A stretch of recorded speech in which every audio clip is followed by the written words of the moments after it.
Alright guys, so today I'm gonna make a unboxing video of the Targaryen Hero Box.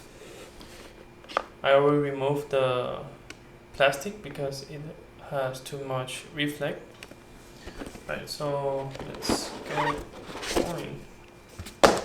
Right, so here are the 6 new attachments or NCUs and commander for the Targaryens.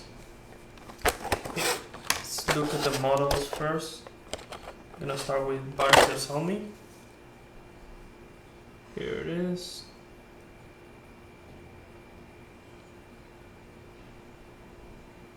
Pretty cool sculpt.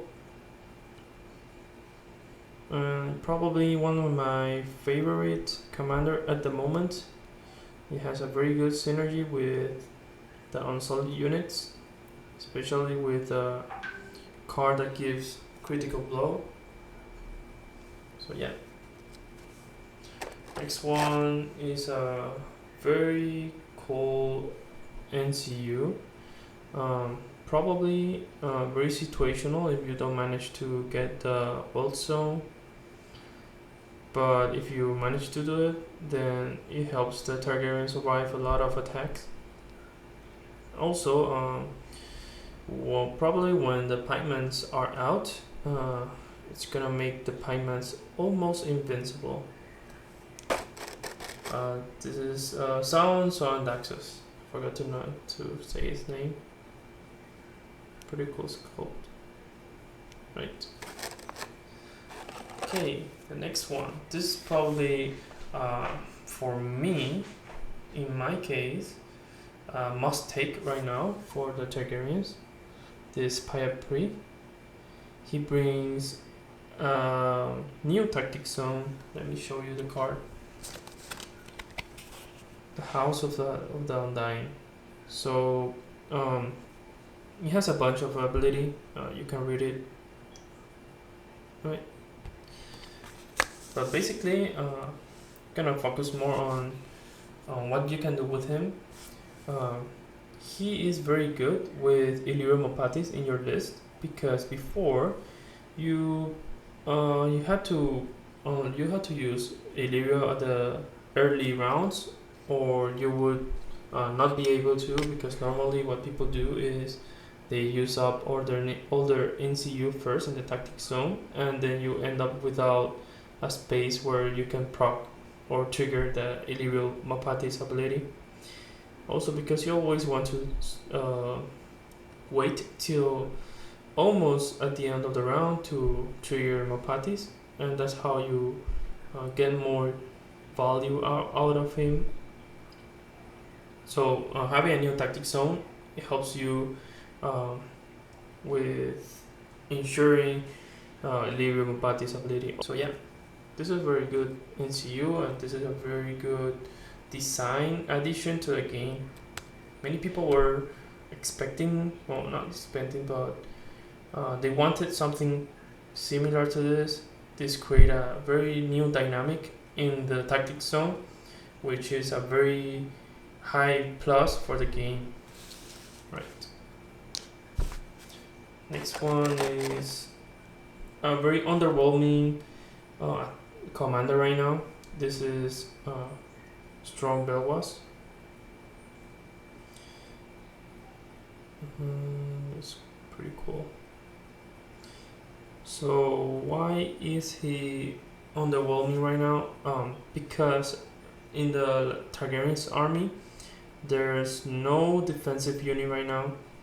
The only one confirmed to be coming out soon is the Pikemen. So maybe when they come out, we will see a bit more use of Strong Belwas. But right now, he's very underused. Also, I've been trying to make it work with Belwas, and I'll show you Jorah Mormont in a moment.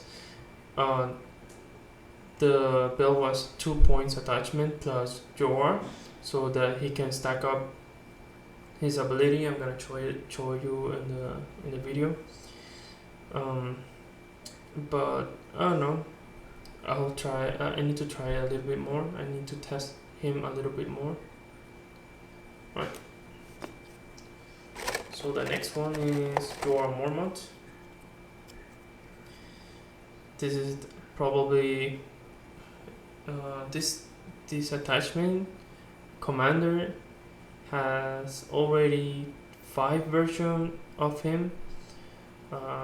2 from the mounted Jorah, another 2 from the on foot Jorah.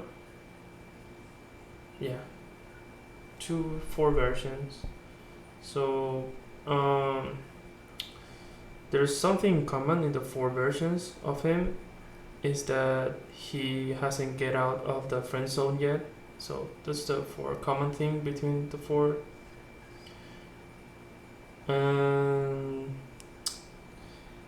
His bodyguard ability, there's a version of him as an attachment that ignores the normal restriction on attachment. Right now there's not much use for him. It's at one point. I really hope it was an auto include for if Daenerys is in the unit, or I don't know, but I think it would be a pretty good. It would be pretty good if he were free, right? Because his ability is very situational, and if you lose a unit with attachment, then you're probably already losing the game. So I really hope this unit, the attachment version with the ability to be able to save one attachment, be free, but we'll see. Okay, the last one is Grey Worm. This is probably my second most favorite commander from the Targaryens right now. The first one being Barristan Selmy, just because he got a really good cards and gives a little bit more mobility on the retreat for the Targaryens. But this is my second favorite from the Targaryens because it gives the Targaryens a bit more aggressiveness. It gives the units, the faction, another devastating impact card beside Drogo. The other 2 cards are very situational. One is a heal up and the other is Force and March. If you get Force and March late in the game, it's underwhelming. And if you don't have Unsullied, then Refuse to Yield doesn't work much because you need to, well, you don't need to, but it would be good if you have Unsullied so you can get the most out of that card. But yeah, I don't know, he's very good as a commander, but there's a version of him as an attachment which I really like a lot, and that is Grey Worm with, let me show you, the Stormcrows. Right, so let me take out the card and show you why.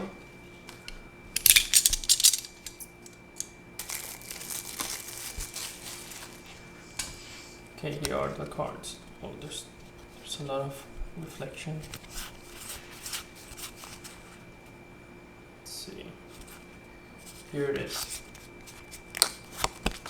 This one is a 2-point attachment, Grey Worm, freed by the dragon, and his ability is martial training, which gives the defender becomes vulnerable after the attack, or after an attack dice as roll, and this unit will always be able to reroll the attack and may never become weakened.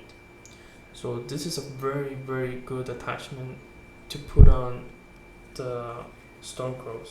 That's a -1 to your cost because of the adaptiveness.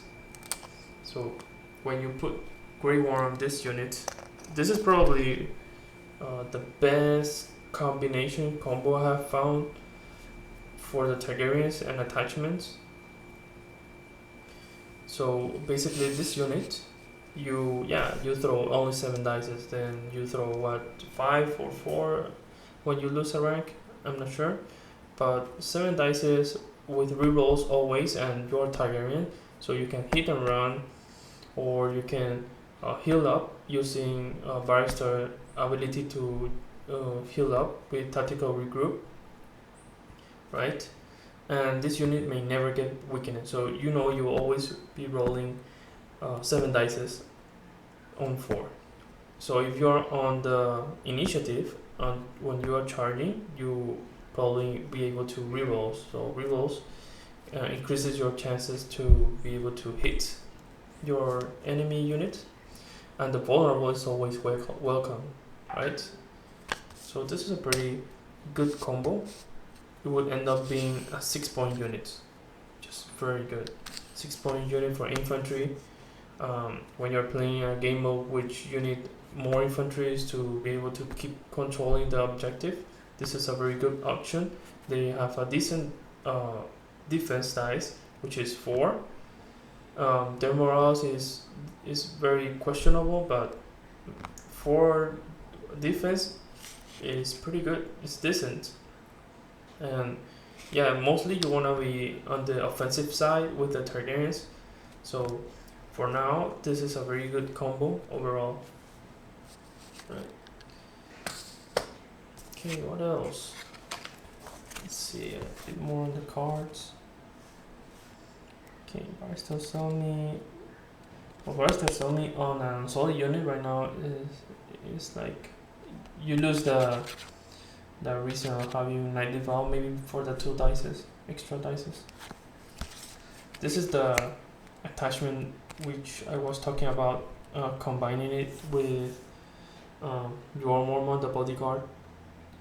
So you stack all these orders token on Belwas each time he is attacked, and when the unit dies, you take all those orders with him, and yeah, I think that is how it works. You place the order on this card, doesn't mean you lose it when you lose the unit, right? So I have been thinking of combining that with the Stormcrows or with the Blackguards.